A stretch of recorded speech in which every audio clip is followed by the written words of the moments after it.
May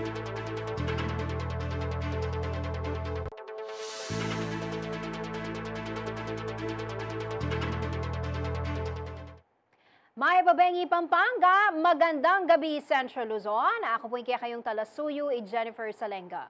Areni na rin mga regular balita ang yaning Webes, July 18, 2024. Wage increase at pamagbabaning presyo daring panyanwan, kulay daring kabalen at talaga pagobra kang PBBM. Kadiwa program, maragulyang sawop, aliwang pamangailangan daring ortelano, dapat ng pag-aralan ng gobyerno ang pangking meto nga benepisyaryo. Kapampangan swimmer ay Kyla Sanchez, lumaban niya King Paris 2024 Olympics.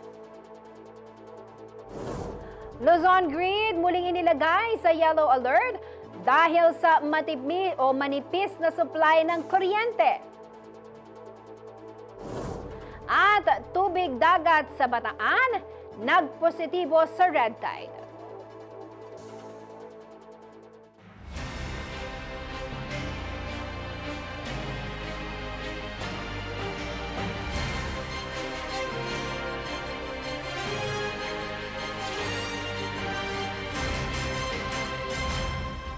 Nakaramdam kami ng hirap. Dala ng tubig na maiinom. Ngunit ang mga senyales na lang mas marakal. Bingaliwang aktibidad. Kabalen, mga karehiyon. Gana ning pandemya. Mitasing sweldo at mibabaing presyo daring mialiwang panyanwan.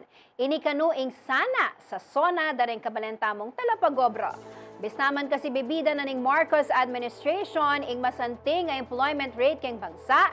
Naman kanuburi ng sabian nini ang masalese na lakabilian ding memalen. Mamalita Eliana Canilao.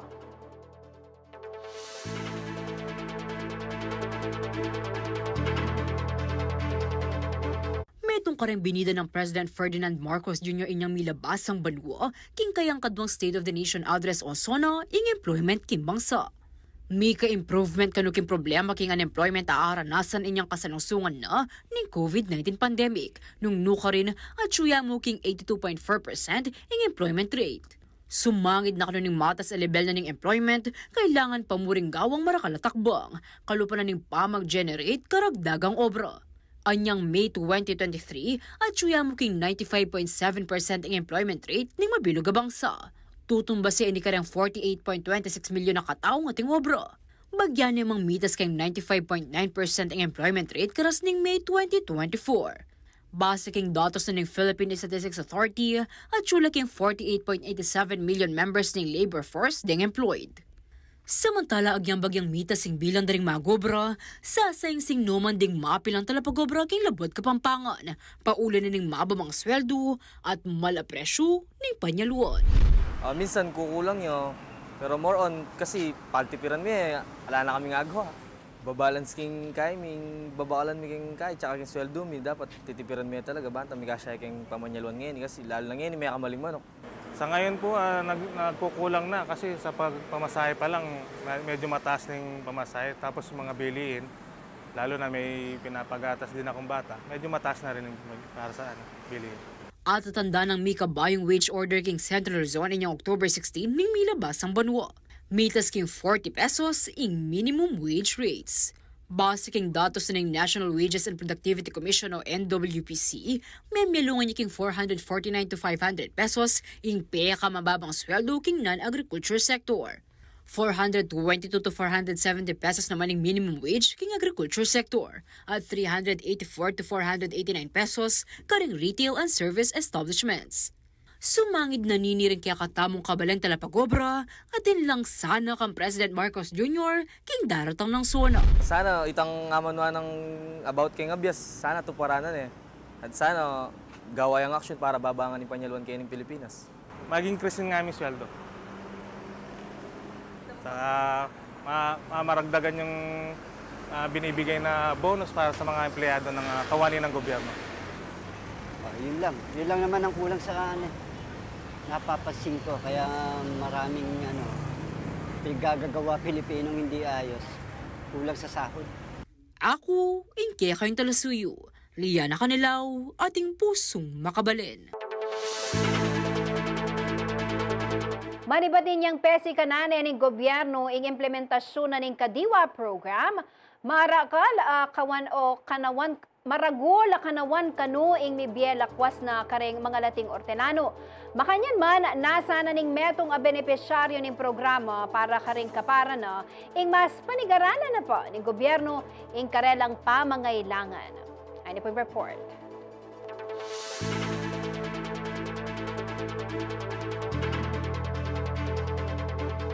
Anting partina ning agenda ng President Ferdinand Marcos Jr. bang maging accessible at affordable ang pamangan karing hanggang memalin, balaw sing pamanyulong ning gobyerno panimuna ng Department of Agriculture o DA king Kadiwa program.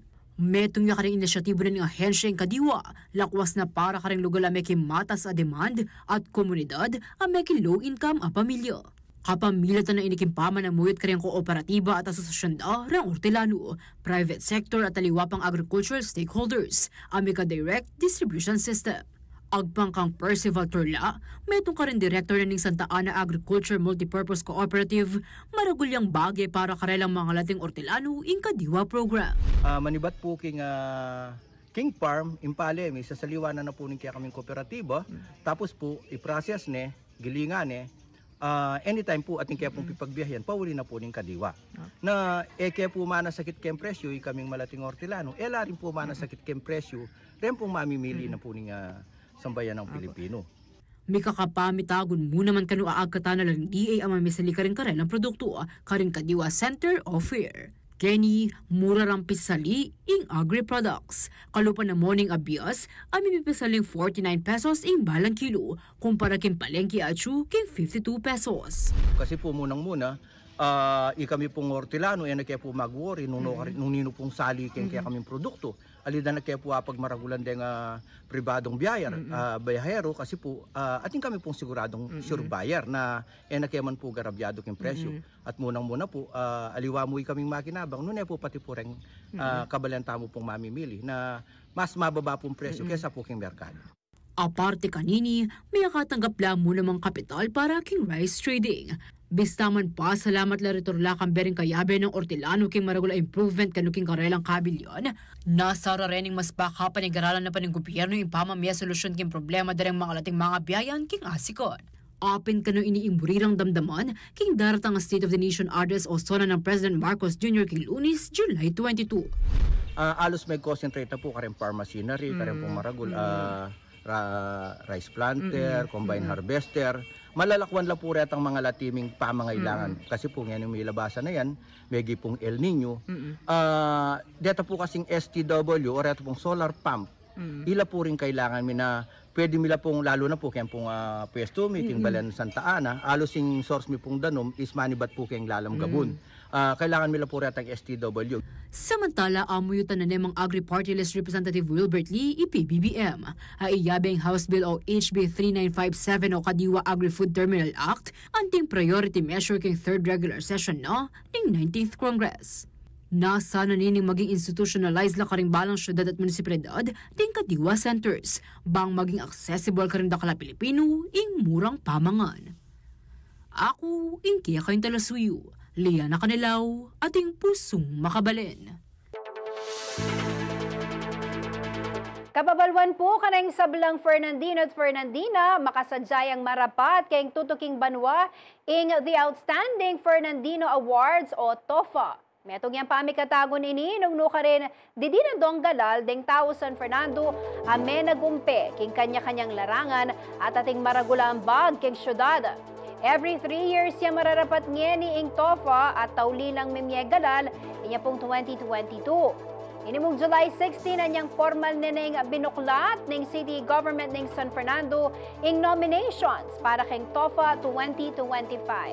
Para karang bisa mag-nominate, malyari kayo pong munta king Facebook page na ng City of San Fernando Information Office, bang akit deng links karang nomination forms. At inyang 20 kategorya ing TOFA 2025. Apin ini deng religious service, environment care and preservation, education, law, agriculture, science and technology, social service, military and law enforcement, medicine at business. Kaya bela naman king kategorya ring culture and arts, community service, parenthood and family, senior citizens service, sports, media, youth service, civil service, persons with disabilities, ampong entrepreneurship.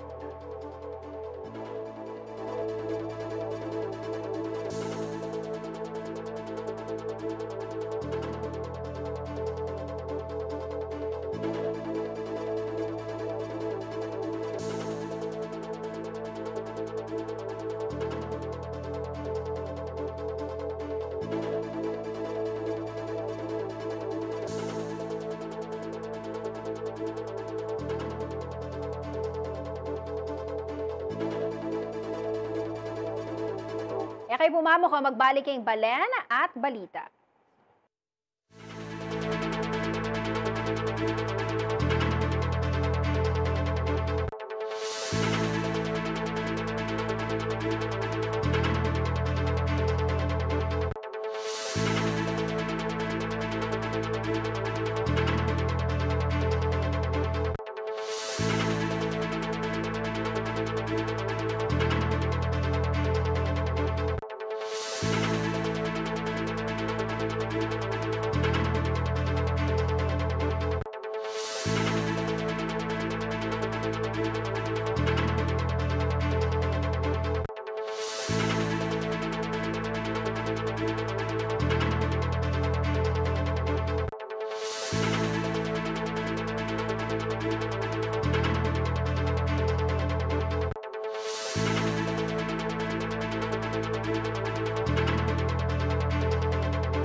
Makatuto kayo pa rin king Balen at Balita.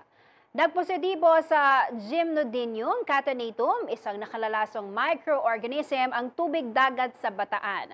Kabilang po sa mga sinuri at apektado ang coastal waters sa Orani, Hermosa, Mariveles, Limay, Orion, Pilar, Balanga, Samal at Abukay.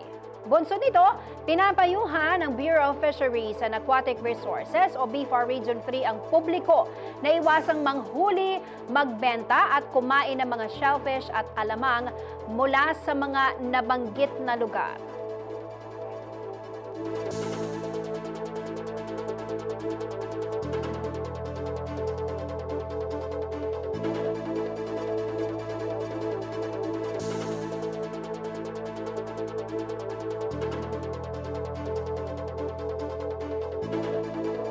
Inanunsyo ng National Grid Corporation of the Philippines kaninang umaga na isa sa ilalim sa Yellow Alert ang Luzon Grid, subalit binawi rin nila ito pagdating ng 1:00 ng hapon.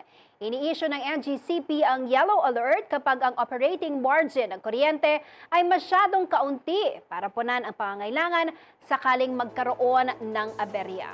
Narito po ang report.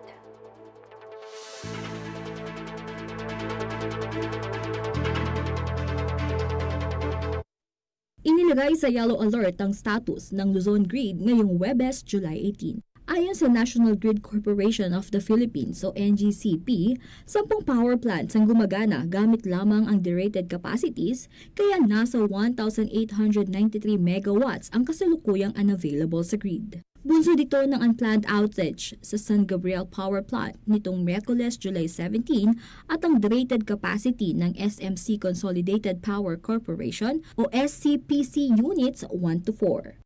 Ini-issue ng NGCP ang yellow alert kapag ang operating margin ng kuryente ay masyadong kaunti para punan ng pangangailangan sakaling magkaroon ng ibang aberya. Red alert naman kapag kulang na ang power supply at hindi na kayang punan ang consumers' demand. Hindi na bago ang krisis sa enerhiya sa bansa. Matatandaang sa pagpunta ni Pangulong Ferdinand Marcos Jr. sa Estados Unidos nito lamang Abril ay nakipagpulong na siya sa mga pinuno ng Ultrasafe Nuclear Corporation ukol sa plano nilang pag-i-invest sa bansa.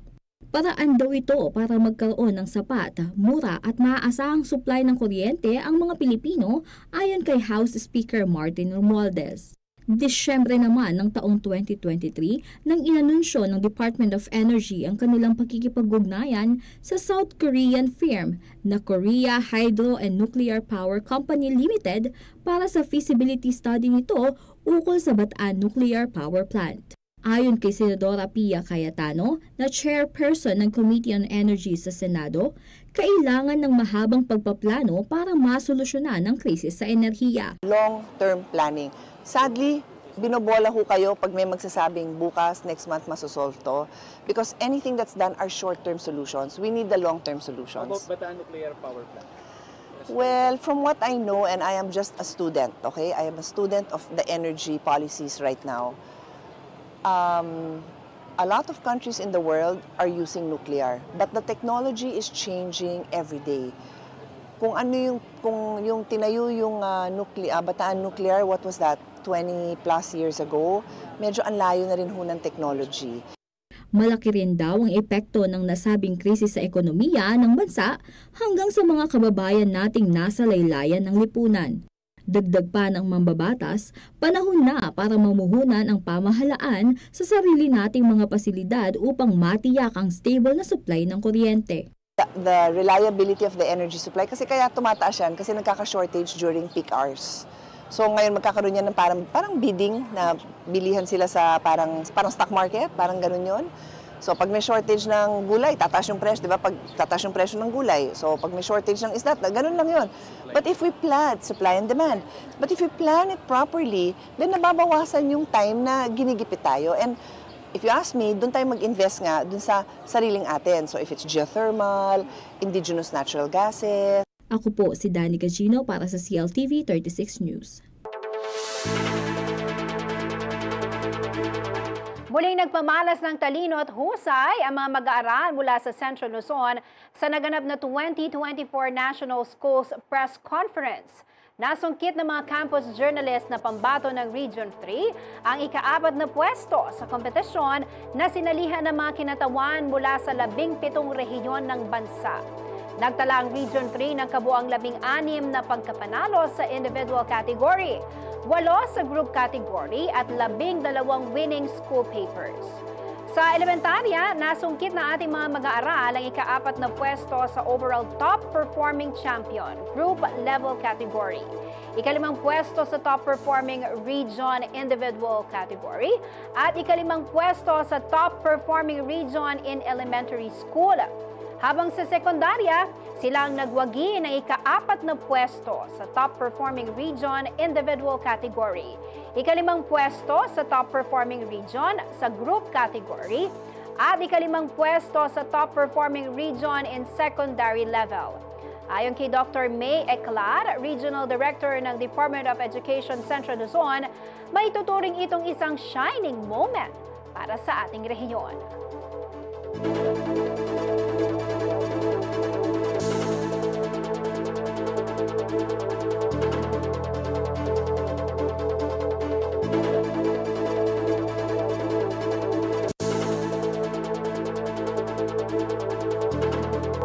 Kay pumama ko magbalik kayong Balen at Balita.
Makatuto kayo pamurin king Balen at Balita.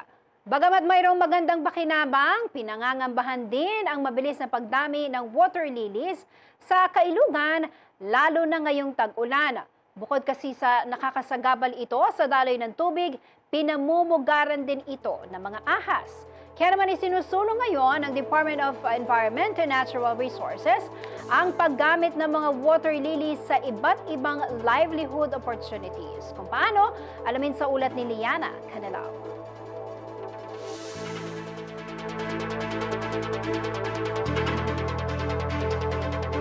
Karaniwan nang makikita sa ating mga kailugan ang water lilies.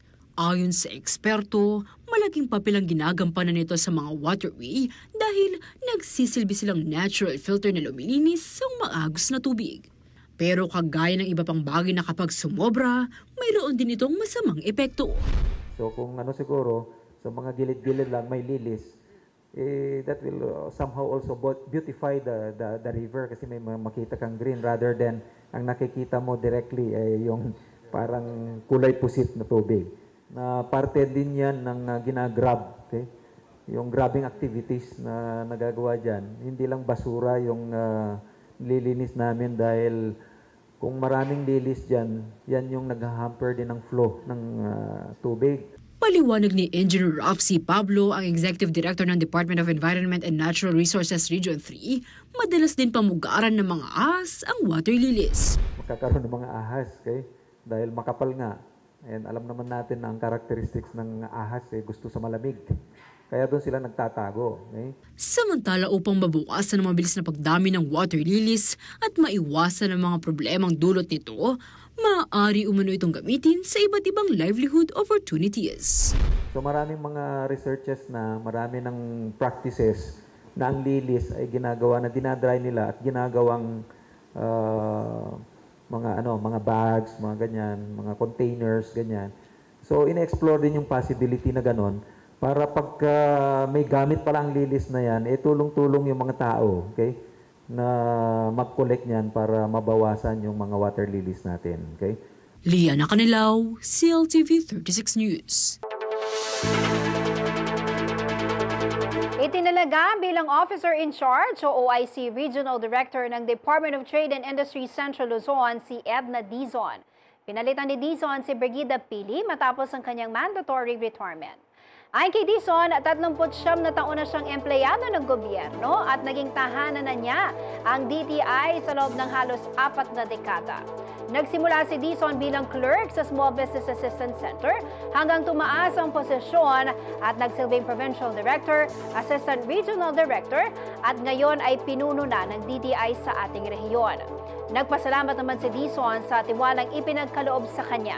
Malaking hamon daw ang responsibilidad na inatang sa kanya, lalo pat performing ang opisina ng DTI sa Region 3. Nangako naman siyang magsisikap upang magampanan niyang mabuti ang kanyang mandato. Magiging prioridad daw niya ang pagsusulong ng mga pulisiya para sa ikabubuti ng mga small and medium enterprises. The more we will explore more opportunities to further the function of DTI here, especially on consumer protection, on SME development, export, investments, and governance, of course. Plus, strengthening partnership and collaboration with the other national government agencies. Hopefully, with my leadership, we can still position Region 3 as the top performing regions excel more in our areas of concern, and panatilihin natin lalo na yung ating mga ina-assist na SMEs na to grow, to expand para mag-generate ng employment opportunities para dito sa ating mga Central Luzonians.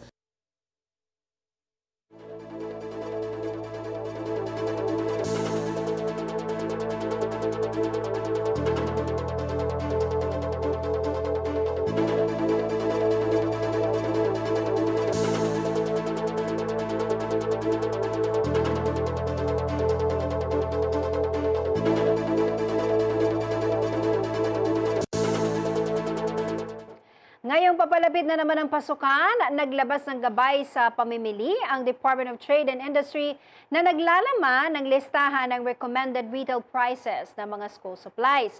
Layo nito na matulungan ang mga consumer na makahanap ng produkto na may reasonabling presyo at para maiwasan na rin ang overpricing. Magkano nga ba ang dapat nating i-budget para sa pambili ng gamit sa eskwela ng ating mga chikiting? Alamin sa ulat na ito.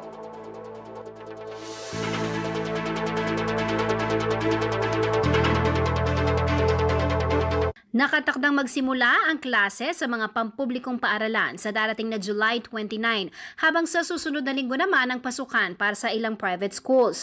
Bunsod nito, marami na ang abala sa pagbabudget para sa mga school supplies na gagamitin sa pagbabalik eskwela ng mga bata. Kaugnay nito, naglabas ng gabay sa pamimili ang Department of Trade and Industry na naglalaman ng listahan ng recommended retail prices. Layo nito na matulungan ng mga consumer na makahanap ng produkto na may reasonabling presyo at para maiwasan na din ang overpricing. Batay sa DTI price list, mabibiling isang notebook mula sa halagang 11 pesos and 80 centavos to 52 pesos. Ang pad papers naman nasa 9 pesos and 50 centavos hanggang 25 pesos ang presyo. Sa halagang 11 to 17 pesos naman, makakabili na ng lapis habang 3 pesos to 21 pesos naman ang ballpen. Ang crayons mabibili sa halagang 12 pesos hanggang 114 pesos. Depende sa laki at dami ng kulay. Ang pambura o eraser nasa 4 pesos and 50 centavos hanggang 20 pesos ang presyo. Ang pantasa naman may mabibili sa halagang 19 pesos hanggang 69 pesos, habang 16 to 29 pesos naman ang presyo sa ruler. Marami raw pagpipilian na brand ang mga consumer, depende sa kanilang budget. Bababang presyo doesn't mean na yung low quality ang kukunin mo eh. Kasi you still have to consider yung quality ng paper. Minsan yung quality ng paper naman, that relates to yung presyo.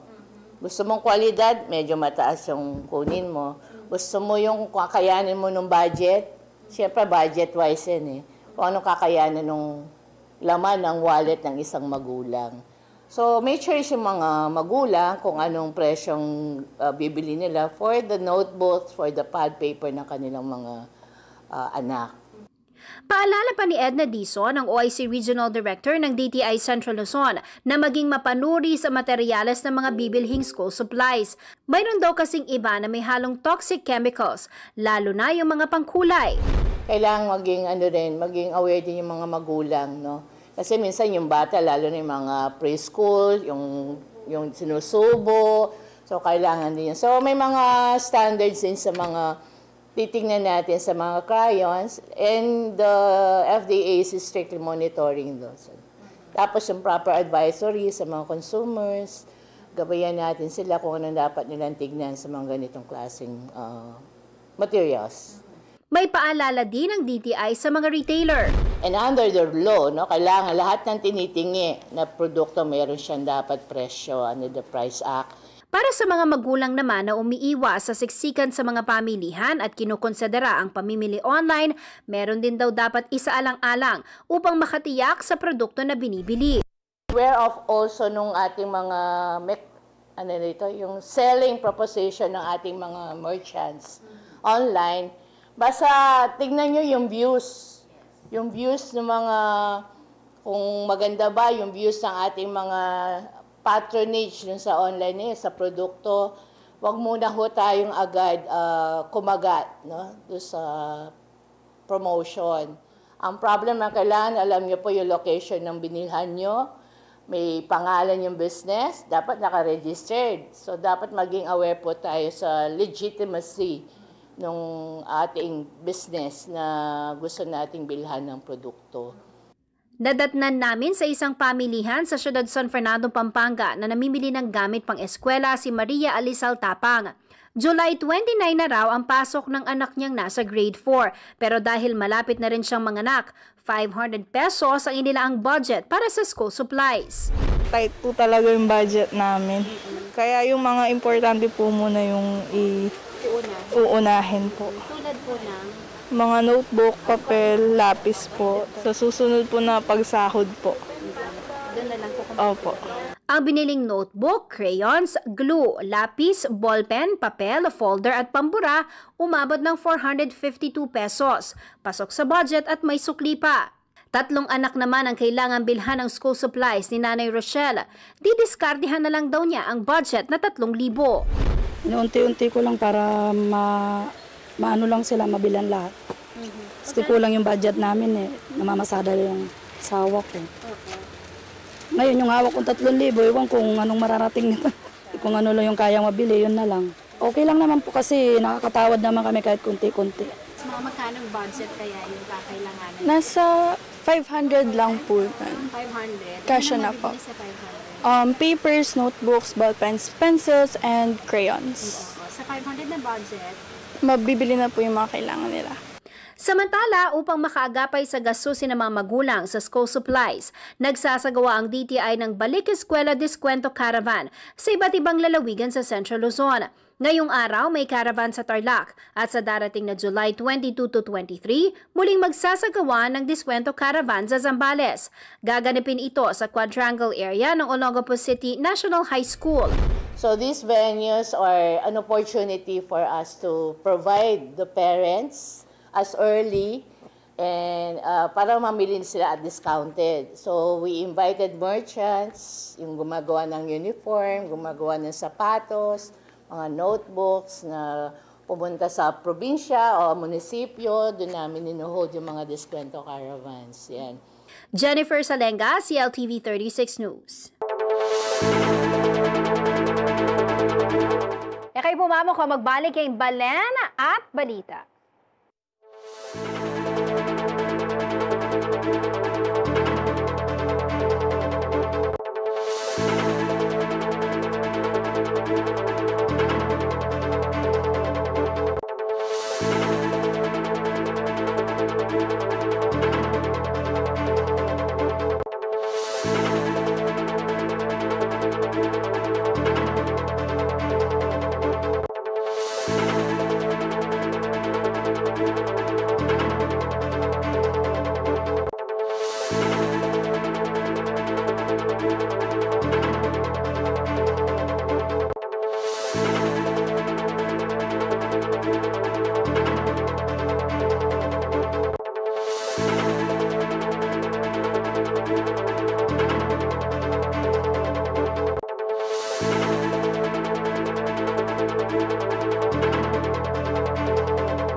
Makatodo kayo pa rin king Balen at Balita.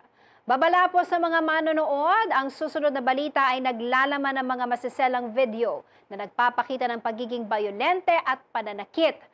Tumestigo sa pagdinig ng kamera ang ilang mga manggagawa na na-rescue ng mga otoridad mula sa mga iligal na Philippine Offshore Gaming Operator o POGO Hub sa Banban, Tarlac at Porac, Pampanga.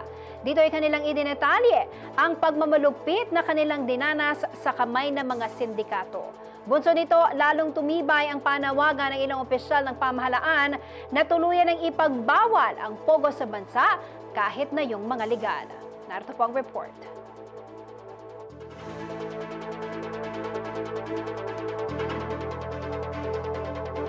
Babala po sa lahat. Ang balitang ito ay may masiselang video na nagpapakita ng pananakit at pagiging bayolente. Ramdam sa sigaw at pag-iyak ng lalaking ito ang pagmamalupit na ginagawa sa kanya. Ang isang ito naman, naka-blindfold pa habang isinasagawa ang pananakit. Babae man o lalaki, walang pinipili at pinagmamalupitan. Ang mga video na ito ay aktual na pagmamaltrato raw mula sa mga manggagawa sa mga illegal na Philippine Offshore Gaming Operator o POGO establishment sa bansa. Ipinakita ito ng Presidential Anti-Organized Crime Commission o PAOC sa pagdinig ng Committee on Public Order and Safety at ng House Committee on Games and Amusement upang makita kung gaano kalala ang mga krimen na kanilang natuklasan sa mga natuntun na illegal na POGO sa Banban, Tarlac at Porac sa Pampanga. Humarap din sa pagdinig ang ilang manggagawa na na-rescue upang ilahad ang kanilang mapait na karanasan. Isa na rito ang Malaysian national na si Dylan. Di niya tunay na pangalan. Kwento niya, isang kaibigan na Chinese umano ang nagbenta sa kanya sa ilegal na POGO sa Banban. 2021 raw nang magtungo ito sa Pilipinas mula sa Dubai. Ito matapos siyang imbitahan ng kaibigan na magdiwang ng Chinese New Year noong February 10 sa Baofu Land sa Banban. Yun nga lang, iniwan siya nito. Yun pala, ibinenta na siya ng kaibigan sa halagang 300,000 pesos.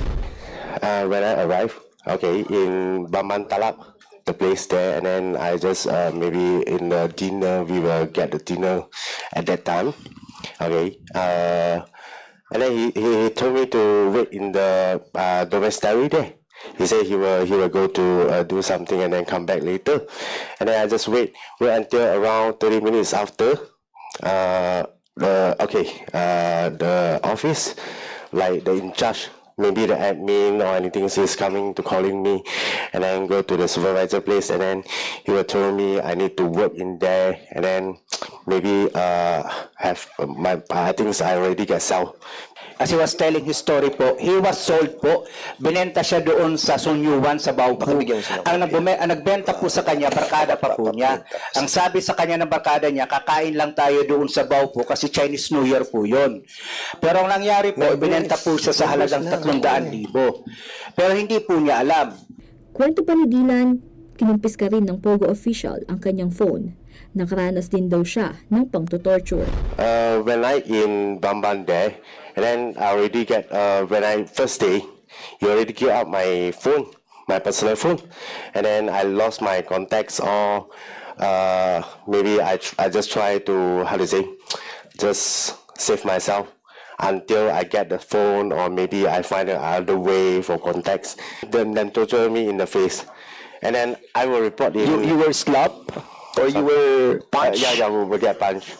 Ayon kay PAOK spokesperson Winston Casio, nakahingi raw ng tulong si Dylan gamit ang kanyang company phone upang makontak ang kanyang kaanak sa Malaysia na kinalaunan ay pinagbigay alam sa Malaysian Embassy. Doon na raw nakipag-ugnayan ang Embahada ng Malaysia sa Pilipinas.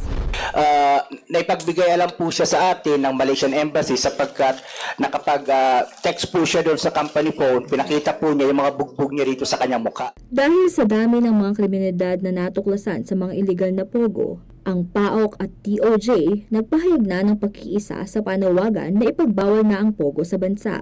Executive Secretary Lucas P. Bersamin gave us a clear and urgent directive to eradicate the scourge of human trafficking in our country and ensure the rescue of all its victims. With these marching orders, PAOK has committed itself to ensure that the Philippines will never be a breeding ground for human trafficking. Consequently, after extensive intelligence work and coordination with our partners from law enforcement agencies like the DOJ, IACAT, the Philippine National Police, our campaign against illegal trafficking has directly led us to the conduct of raids on numerous illegal POGOs. We cannot deny that criminal activities occur in POGOs. We likewise cannot deny that the licenses of POGOs or IGLs have been used to create a veneer of legality for their illegal activity. Likewise, we believe that our operations, investigation, and prosecutions will be assisted by a ban on POGOs, as they will lose that veneer of legality. Nevertheless, we have to admit that our perspective is on the negative side, being on the justice and law enforcement sector. Samantala, ayon sa Philippine Amusement and Gaming Corporation o PAGCOR, nasa 45 na lang ang legal na pogo sa bansa at 3 rito ay suspendido. Handa naman daw silang sumunod kung ano man ang iutos ng bagong administrasyon ukol dito. Noong March 13 ng kasalukuyang taon, umabot sa 371 Filipinos at 497 foreigners ang na-rescue mula sa pogo sa Banban. 186 naman na foreign at Filipino workers ang na-rescue sa tinaguriang Mega Pogo Hub sa Porac noon lamang June 6. Samantala, nauna nang naghain ng panukala tungkol sa total ban ng Pogo sa bansa ang Makabayan Bloc nitong June 11. Ito ang House Bill 10525 o ang Proposed Anti-Pogo Act of 2024 na naglalayong i-revoke ang mga existing na lisensya at iba naman ang mga future Pogos dahil na rin sa perwisyong idinudulot daw ng mga ito. Nagsasagawa na ng pagdinig ang Kamara ayon-sunod sa utos ni House Speaker Martin Romualdez.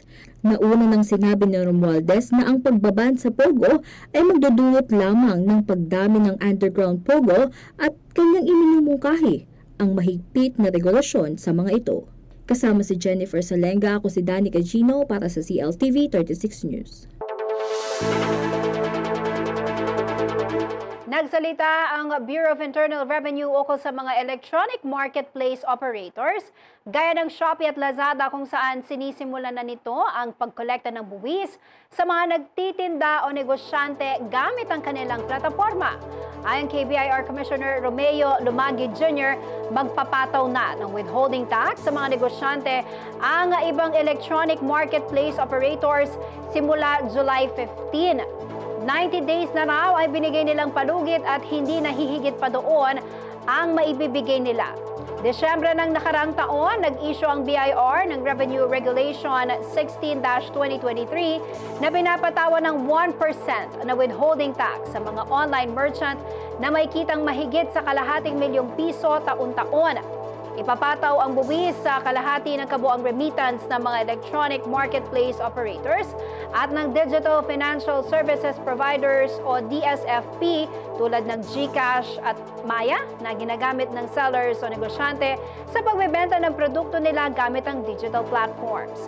Isinama rin ng DSFP ang providers ng credit card na nagpapadali sa pag-aayos ng mga transaksyong ginawa sa pamamagitan ng internet at mobile phone. Ang gross remittance ay tumutukoy sa kabuang halaga na natanggap na isang e-market operator o e-wallet provider mula sa online buyers ng mga produkto at serbisyo. Ipinaliwanag ni Lumagi na ang withholding tax ay hindi bagong buwis at ito ay isang sistema lamang ng pagbubuwis kung saan kinokolekta ang mga tax sa pinagmulan at maitala ang kabuang income tax liability ng mga negosyante. Dagdag ni Lumagi, layunin din ng BIR na matiyak ang fairness sa pagitan ng mga negosyo na regular na nagbabayad ng buwis at online marketplaces. Parehong online at pisikal na negosyo ay kinakailangan tuparin ang kanilang mga obligasyon sa buwis.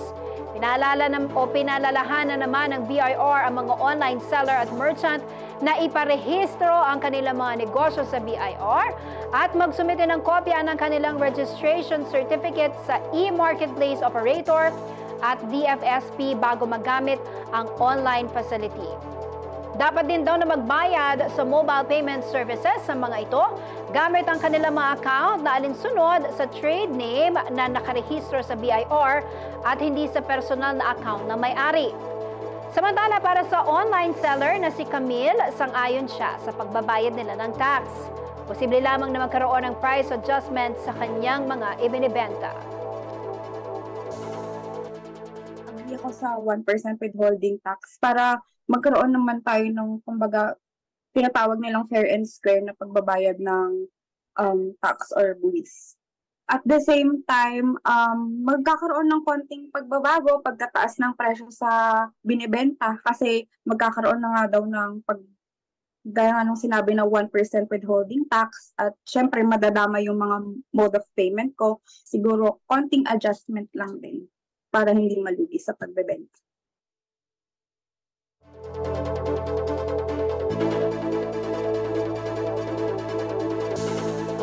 Kaya ng balita, kayabi ka ng representative na ng Pilipinas king Paris 2024 Summer Olympics, ang kapampangang swimmer ay Kayla Sanchez. Bayo yung maging miyembro ng Philippine Swimming Incorporated, may niya pong tanyag ang kayang lagyo, ang timong metong kareng representative na ng Canada, kareng miyaliwang international swimming competition, kalupa na ng Tokyo 2020 Summer Olympics. Ang kayang debut, king world famous sa sporting event ay ni. Nung ka rin niya sinambot at 2 medalya. Aparte pa kanita, abit niya namang Sanchez ang record ng Pilipinas, king 100-meter freestyle daring babayi, anyang 19th Asian Games, king China nganing 2024, nung ka rin may kapag-clock yung 54.69 seconds sa record. Kaya na lang Sanchez kung daratang Olympics ng aliwapang may kilalang lagyo anyang Tokyo 2020 Olympics. Ari EJ Obiena, Carlos Yulo, Yumir Marshall, Nesty Petesio, Carlo Paalam, at Kiyomi Watanabe.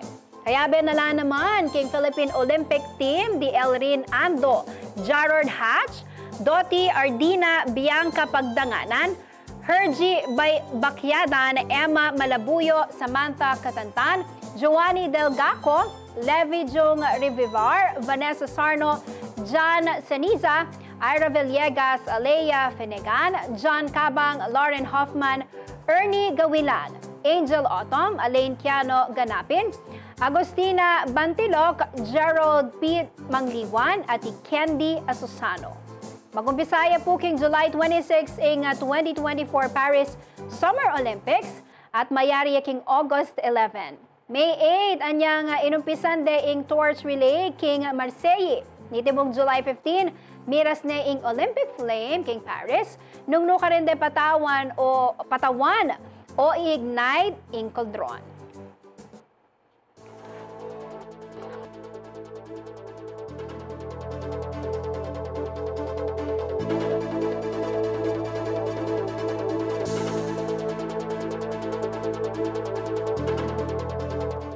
Miyabe naman po king top 10 ng pambato na ng Pampanga ay Sofia Bianca Santos king National Costume Fast Track Competition na ng Miss World Philippines 2024. Gawa na ng Kapampangan designer ay Rich Sabinian ang costume ng Miss Pampanga ay inspired kano king Sampaguita ng Lubao, Giant Lantern ng Ciudad San Fernando at Hot Air Balloon ng probinsya. At atanda ng Sofia ang third runner-up king Mutyaning Kapampangan 2023 nung ka rin nirepresentane ang Balen ng Lubao. Balyariya pong suporta ng kakatamong Kabalen king Coronation Night na ng Miss World Philippines 2024 ang marapat niya ng Biyernes, July 19, alas 8 ng Bengi king Mall of Asia Arena.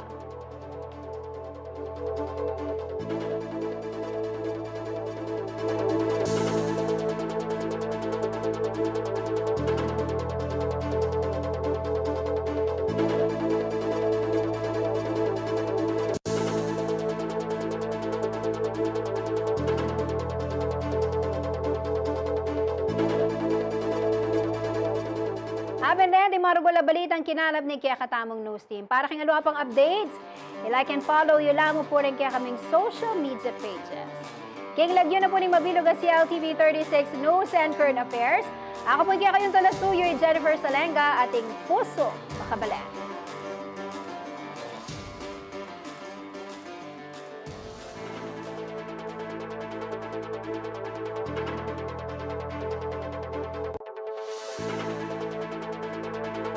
News.